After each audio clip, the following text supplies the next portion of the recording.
That evening was quiet, the kind of night where most people were inside their homes, lights glowing softly behind curtains, families gathered for dinner or settling in to watch television.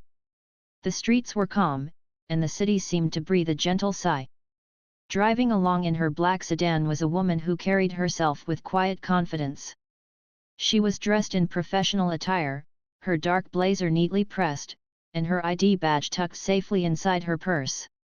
To anyone looking from the outside, she seemed like an ordinary professional woman finishing a long day of work. What no one on the street knew, however, was that she was one of the most powerful figures in the country. She was the director of the FBI, a woman who spent her days shaping policy, leading investigations, and making critical decisions that affected the entire nation. As she drove through the neighborhood, her mind was full of thoughts about an upcoming meeting the next morning. She had been working late, reviewing files and signing off on reports that would cross her desk the next day. The night was meant to be quiet, just a simple drive home, perhaps followed by a cup of tea before bed. But fate had other plans for her. Red and blue lights suddenly flared behind her car, painting the empty road in flashing color. At first, she was confused. She checked her speedometer. She wasn't speeding. She hadn't run a stop sign or swerved across lanes. Still, she pulled over calmly to the side of the road, as years of discipline had taught her. She rolled down her window, placed both hands on the wheel, and waited. 2 officers stepped out of the squad car. Their movements were brisk, their flashlights sweeping across her vehicle even though the street lamps above already gave clear light. She noticed how their eyes narrowed as they approached. One tapped on the trunk, a standard procedure, while the other came to the driver's window. "License and registration," the first officer said curtly. His voice carried authority, but there was also a sharpness to it, as if he already expected trouble. The neighborhood was still buzzing from what had just happened. The flashing lights painted every wall and every car in streaks of red and blue. The air carried a tension so heavy that no one dared to whisper now. Everyone was waiting, eyes wide, phones still raised, unsure of what would happen next. The woman, still steadying her breath, pulled herself upright. She brushed off her blazer, straightened her collar, and lifted her chin. Her composure seemed almost unreal after the ordeal, but that was who she was. Years of discipline had built her into someone who never showed weakness to those who sought to tear her down. The next morning, the country woke up to a storm. News channels were filled with the same clip weeks past, but the fire of that night did not burn out. Instead, it grew into something larger, something no one could ignore. Every newspaper, every channel, every social platform kept the story alive. The director of the FBI had been choked on a quiet street for resisting when she hadn't resisted at all. And now, the question echoed everywhere: if this could happen to her, what chance did ordinary people have? The investigations moved forward quickly. Federal agents pored over body cam footage, bystander videos, and police reports. Every detail of that night was examined. The officers claimed they had followed procedure, but the footage told another story. Calm compliance, ignored words, and unnecessary force. It was all there for the world to see. The director herself testified before Congress. Cameras flashed as she entered the Grand Hall, her presence commanding attention. The room fell silent when she began to speak. "I am not here for sympathy," she said firmly. "I am here for justice. What happened to me happens to countless citizens every day. The difference is that I survived, and I have the platform to speak about it. But I will not use this platform for myself alone. I will use it for everyone who has ever been silenced." Her words carried weight far beyond the walls of Congress. They were replayed endlessly, quoted in articles, and written on protest signs. Even those who disagreed with her in the past found themselves listening now, realizing that this moment was bigger than politics. The officers were charged with misconduct, suspended indefinitely, and faced both internal and federal trials. For the first time in years, many people felt that accountability was not just a word, but a real possibility. Yet the director reminded the nation that punishing 2 men was not enough. "We cannot only react," she said. "We must rebuild. We must reform." Soon, conversations about reform grew louder. Lawmakers introduced bills aimed at restricting the use of chokeholds, improving police training, and increasing accountability through independent review boards. Community leaders met with officials to discuss building trust between officers and citizens. Town halls were packed with people demanding their voices be heard. The director was at the center of it all. She attended meetings, spoke at rallies, and visited communities where fear of police had been part of daily life. In each place, she listened more than she spoke. She knew real change didn't come from speeches alone, it came from understanding the people who lived with this reality every day. One afternoon, she visited a small town far from the capital. The community center was crowded, filled with parents, teenagers, and elders who wanted to see her. A young boy raised his hand timidly and asked, "Ma'am, if this can happen to you, what hope do we have?" The room grew quiet, all eyes on her. She knelt down to meet the boy's gaze and said softly, "You have hope because you are not alone. When people stand together, when they demand change together, no one can silence them. What happened to me showed the world what many of you already knew. But now the world is listening. And we will not stop until things are different." The boy nodded, his small face lighting up with trust. The crowd applauded, and many wiped away tears. Moments like that reminded her why she had chosen this path, why she had endured the pain and humiliation of that night without breaking. Back in the capital, her work continued late into the evenings. She met with advisors, lawyers, and policymakers, crafting plans for lasting reform. Every night she returned to her office, stacks of reports and letters waiting for her. And every night she remembered her own words, "This is not about one person, it is about all of us." The protests slowly evolved. They became not just cries of anger, but organized movements. Marches turned into meetings, chants turned into proposals. Leaders rose from the crowds, inspired by the director's example, pushing their communities forward with determination. Months later, standing on the steps of the courthouse, the director gave another speech. Thousands had gathered to hear her. The air was crisp, flags waved, and cameras lined the square. She looked out over the sea of faces of every color, every age, every background. "Justice is not a gift," she began. "It is a right.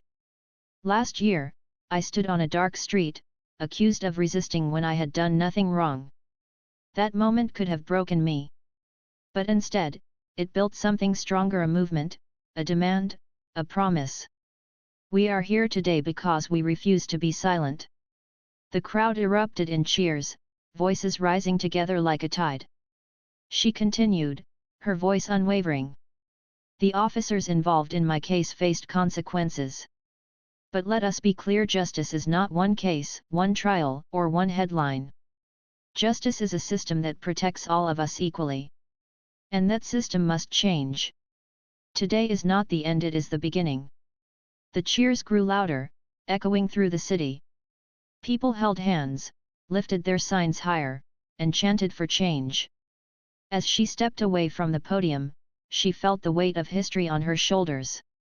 She knew the work ahead would be long and difficult. Change never came easily.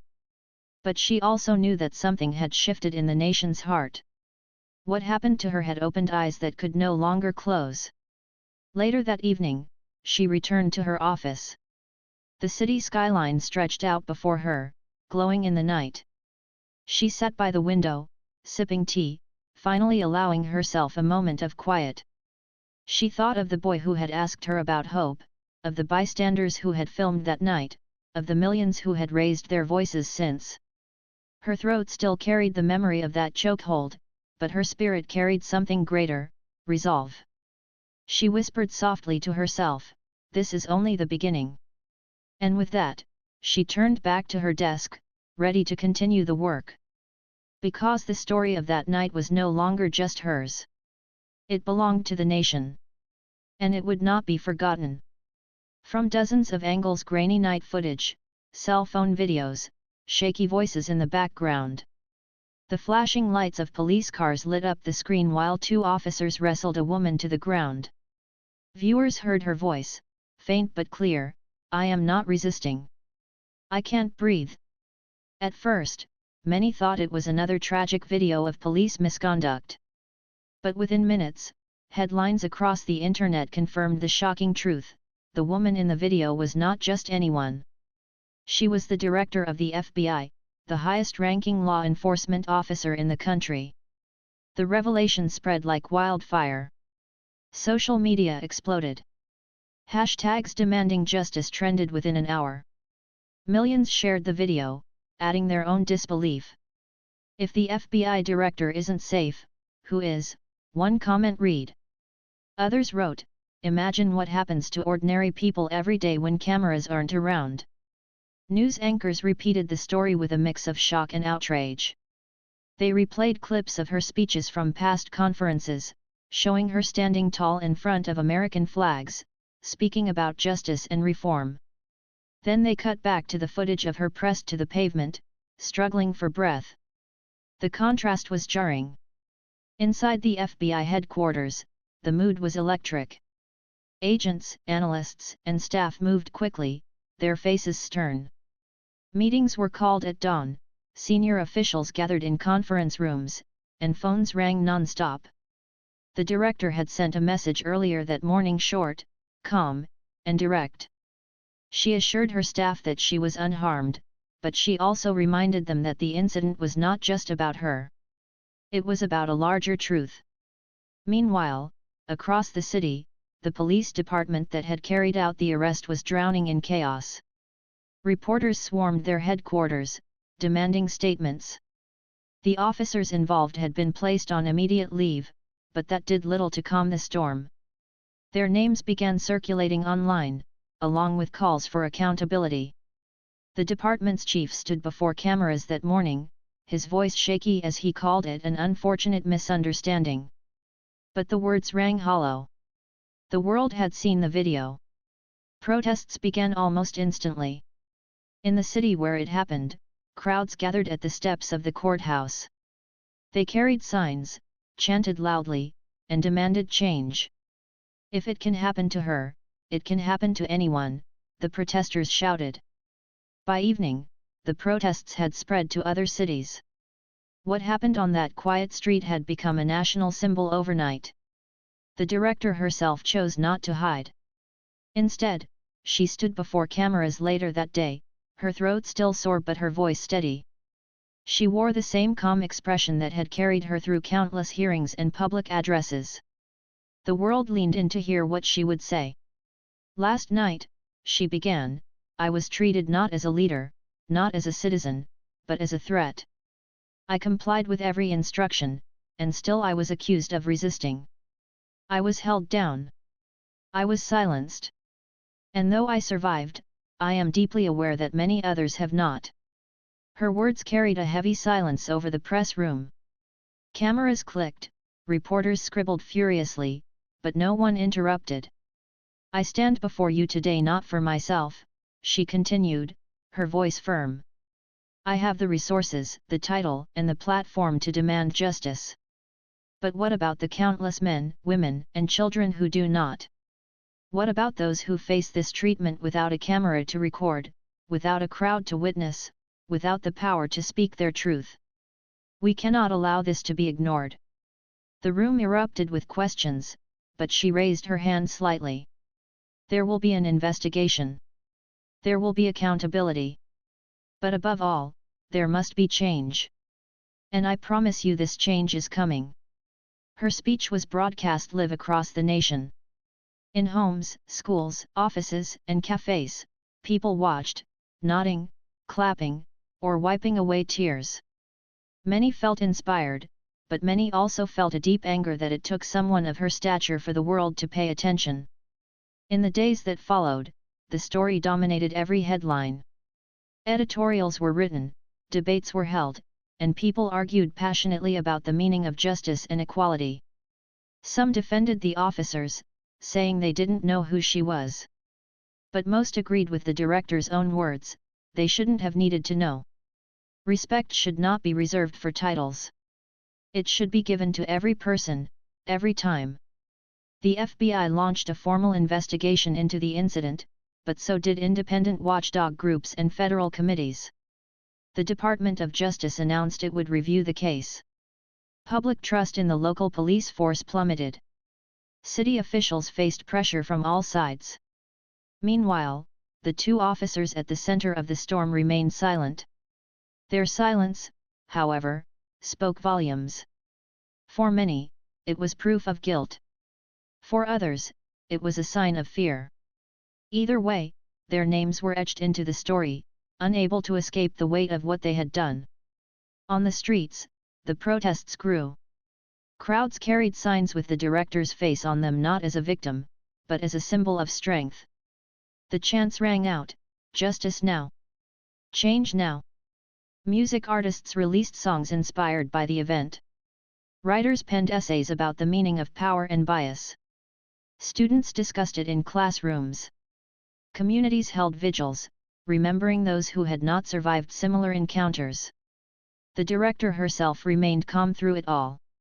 She returned to work each day, walking into the FBI building with her head high. But behind closed doors, she worked tirelessly, meeting with lawmakers, strategists, and reformers. She understood better than anyone that this was her chance not just to heal her own wound, but to reshape the system that had allowed it. One evening, she sat at her desk long after the building had emptied. The city lights twinkled through her window. On her desk lay stacks of letters, messages from strangers across the country. Some were short, simple words of encouragement. Others were long stories from people who had faced similar treatment but had never been believed. She read each one carefully, her heart heavy but determined. It became clear to her, this was no longer just her story. It was the country's story. The pain was shared, but so was the hope. That night, she whispered softly to herself, "This won't end here." And she meant it. The world had already seen the video. The outrage had already begun. But what came next? The accountability, the reforms, the change that would depend on her resolve. And she had no intention of letting it slip away. The officer who had recognized her hurried forward. His face was pale, his eyes locked on her with shock and fear. "Director. I am so sorry," he stammered, his words stumbling over one another. His voice carried desperation, as if he already knew there would be no easy way to fix what had just happened. The two officers who had restrained her looked frozen in place. Their hands hovered awkwardly by their belts, their eyes darting around, searching for some escape from the weight of the moment. For the first time that night, silence fell not from control, but from fear. The bystanders broke that silence. "She's the director," one gasped. "Of the FBI," another shouted. The words rippled across the crowd, disbelief mixing with outrage. People replayed their videos on the spot, checking every detail, their voices rising in shock. "Oh my God, it's her," someone whispered, holding up a phone screen to show a photo from the news. The resemblance was undeniable. The woman held up her hand gently, not to the officers but to the crowd. Her voice, though quiet, carried power. "Please, remain calm." It wasn't a plea. It was an order, one given with the same tone she used in briefing rooms filled with senior officials. The crowd obeyed almost instinctively, though the energy of anger still burned hot among them. Turning back to the officers, her eyes sharpened. "You should be very careful with your next actions," she said evenly. Her tone wasn't threatening, but it carried the weight of authority that none of them could ignore. The officer who had applied the chokehold swallowed hard. "Director, I do not speak," she interrupted firmly.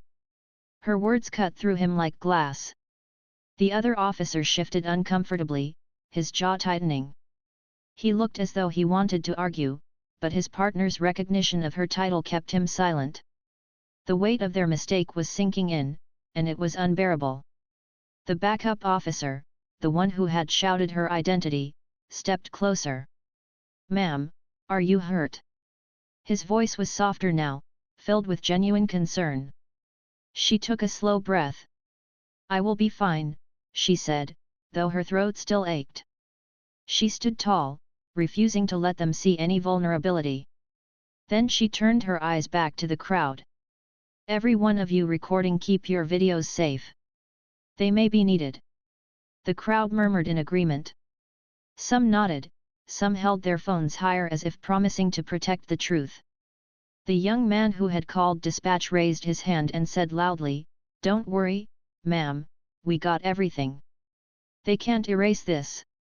The officers who had assaulted her looked trapped now, caught not only by the cameras but by their own conscience. Their faces revealed the storm inside them: fear, regret, and the sudden knowledge that their actions could end their careers and perhaps even their freedom. For the first time, one of them whispered, almost too quietly to hear, "We didn't know." The director turned her gaze on him. "That is the problem," she said. "You didn't need to know. Every citizen deserves respect. Every person you stop deserves safety. You judged me before I spoke. You assumed before you saw." Her words landed with weight, echoing in the silent street. The crowd applauded quietly at her words, a ripple of approval moving through them. The officers shifted, visibly shrinking under the judgment not only of their superior but of the community itself. Moments later, more vehicles arrived. These were not just local squad cars, they were unmarked black SUVs, the kind that carried federal agents. Men and women in suits stepped out, their expressions sharp, their movements fast and coordinated. They moved toward her with urgency, their concern evident in the way they checked her, forming a protective circle. "Director, are you safe?" one agent asked. "Yes," she replied, her voice steady. She gestured toward the two officers. "But they are not." The crowd gasped again at her words, realizing that accountability was about to come swiftly. The agents glanced at the officers, their eyes cold and professional. The local police looked suddenly very small, their authority stripped away in the presence of federal power. The agents didn't raise their voices, didn't show anger, but their presence alone was enough to crush the bravado of the officers. One stepped aside, muttering nervously, "This is all a misunderstanding." The director looked at him, her eyes piercing. "A misunderstanding does not choke a person until they cannot breathe. A misunderstanding does not ignore calm compliance. What happened tonight was not a mistake, it was a choice." Her words hung in the air like a verdict. The agents secured the scene, speaking quietly into radios, documenting everything. One of them confirmed with the crowd, collecting statements and ensuring video evidence was protected. The director herself remained calm, her poise unshaken despite what had just happened. And yet, beneath her strength, she felt the weight of it all. She knew she was lucky to be alive. She knew that if she were not who she was, the outcome could have been far different. That realization burned in her chest more than the ache in her throat. She turned once more to the crowd. "Go home safe tonight," she said. "But remember what you saw. Remember that this happens not only to me, but to those without a title, without cameras, without witnesses. This is bigger than one person. This is about all of us." The people nodded, their expressions solemn. They knew they had witnessed something that would not be forgotten. As the agents guided her toward one of the SUVs, she paused. Her eyes lingered on the two officers. They looked hollow now, stripped of their earlier aggression. She didn't need to say more. Her silence was enough. The door of the SUV closed softly behind her. The crowd slowly dispersed, still murmuring, still replaying the videos, still feeling the shock of what they had just witnessed. The flashing lights dimmed as the local officers pulled away, leaving behind nothing but whispers and recordings. Inside the SUV, she sat quietly, her reflection faint in the tinted window.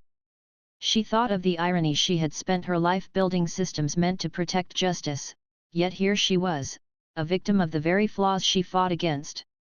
But she also knew this moment would not break her. It would ignite something larger, something that could no longer be ignored. The car rolled forward, carrying her into the night. And though her throat still ached and her body still trembled from the chokehold, her mind was sharper than ever. The story was no longer just hers, it was the nation's. The woman nodded politely. "Of course, officer. May I reach into my purse for my wallet?" she asked, her tone measured and respectful. She knew the rules. She knew how these encounters could spiral, especially for someone who looked like her. Slowly, the officer muttered, shining the flashlight directly into her face. The officer's grip tightened on her arm. His fingers dug into her sleeve as if she might run, even though she stood perfectly still. The other officer stepped closer, circling like he was preparing for something bigger. She took a slow breath, steadying herself. Years of training had taught her not to panic, but in this moment, it was not her training that kept her calm, it was her awareness that eyes were watching. The phones in the hands of strangers across the street might be her only shield. "Hands behind your back," the officer barked. "I'm cooperating," she said softly, her voice calm, her body unmoving. She raised her hands slowly, making sure each movement was visible. The air felt heavier now, thick with tension. Her blazer slipped slightly from her shoulder as she moved, a reminder of how out of place she was in this chaotic scene. But before she could fully place her hands behind her back, the second officer grabbed her wrist roughly, twisting it downward. She winced, not from pain alone but from the shock of how fast things escalated. "I am not resisting," she repeated firmly, her voice carrying in the silence of the street. But her words seemed to bounce off the officers as if they had decided long before that nothing she said would matter. The first officer leaned in close. "Stop resisting," he shouted, even though she wasn't moving against them. It was almost as though the words were scripted, rehearsed, spoken more for anyone watching than for her. The next moment blurred. The officer behind her pressed his arm against her shoulder, forcing her downward. Her knees bent involuntarily under the pressure, the pavement cold and rough beneath her. She tried to steady herself, but the grip around her tightened. Then, without warning, an arm slid across her neck, cutting off her breath. A chokehold. The sudden rush of panic swept over her as air struggled to find its way into her lungs. She gasped, her voice breaking. "I can't breathe." The words came out strained, barely audible, but enough for those nearby to hear. The bystanders erupted. "She's not resisting," one shouted. "Let her go," another cried. Their voices grew louder, a chorus of outrage and disbelief. Phones shook in their hands as they recorded every second. The flashing lights from the squad car painted the scene in harsh colors, making it look more like a stage than a quiet street. Her hands fluttered upward, not in struggle, but in desperation, seeking relief from the hold. But the officers shouted over her movements, calling them resistance. Her blazer was pulled out of place, her hair brushing against the concrete as her balance faltered. "I said stop resisting," the officer growled, his grip firm on her neck. Her vision blurred slightly at the edges. She wanted to scream her truth that she was not resisting, that she was the director of the FBI, that the entire situation was a mistake of perception and prejudice, but words failed her in the chokehold. All she could do was cling to the thought that witnesses were there, that cameras were rolling, that her silence in this moment might later roar louder than any cry. One bystander, a young man with a determined face, stepped closer to the scene. "I'm calling this in," he shouted, dialing quickly. "This is illegal. She's not doing anything." His voice trembled with anger, but his hands were steady as he spoke into the phone, describing the scene to emergency dispatch. The woman's knees scraped against the ground as the officers pushed harder. Her breaths came shorter now, broken gasps, her chest heaving for oxygen. She forced her mind to stay focused. Panic would only make the choke tighter. She concentrated on slowing her thoughts, counting heartbeats, reminding herself of who she was. She had survived difficult rooms, tense negotiations, high-risk investigations. She could endure this moment. The crowd grew restless. Someone shouted, "She's saying she can't breathe." Another voice cried, "Get your hands off her." The noise swelled, echoing through the quiet neighborhood, breaking the stillness of the night. For a flicker of a second, one of the officers looked uncertain. His eyes darted to the crowd, then back at his partner, as though he realized the danger not of the woman before them, but of the consequences of their own actions. But the one holding her neck didn't let go. His face was set, determined to prove a point, though no one understood what point that was. Her breaths grew weaker. She managed to say again, strained, "I am not resisting." The words were hoarse, but clear. At that exact moment, the sound of another vehicle approaching filled the street. Tires crunched against the pavement as a second squad car pulled up. The headlights cut through the crowd, and new officers stepped out. One of them froze mid-step, his eyes widening as he recognized the woman on the ground. "What are you doing?" he shouted at his colleagues, his voice full of alarm. He rushed forward, waving his hands. "That's Director, stop it right now." The crowd gasped in unison, their whispers spreading fast. The woman on the ground, the one accused of resisting, the one being choked, was no ordinary citizen. She was the highest-ranking law enforcement officer in the nation. The officer's grip loosened slightly, confusion flashing across his face. He looked at his partner, who now hesitated, both realizing too late that this was not what it seemed. The woman coughed, drawing in her first full breath in what felt like forever. She steadied herself, even in her disheveled state, her calm composure still shining through. The bystanders erupted again, but this time their voices carried triumph. "We got it all on video," one shouted. "You just attacked the director of the FBI." The officers stumbled backward, their faces pale. They knew the weight of their mistake, though the true consequences had only just begun. And as the director rose slowly to her feet, adjusting her blazer, her eyes locked onto the men who had choked her. There was no anger in her gaze, no shouting, no raised fists. Just the steady, unshakable look of someone who had faced injustice and lived to confront it head-on. The street was silent for a moment, the only sound her breathing returning to normal.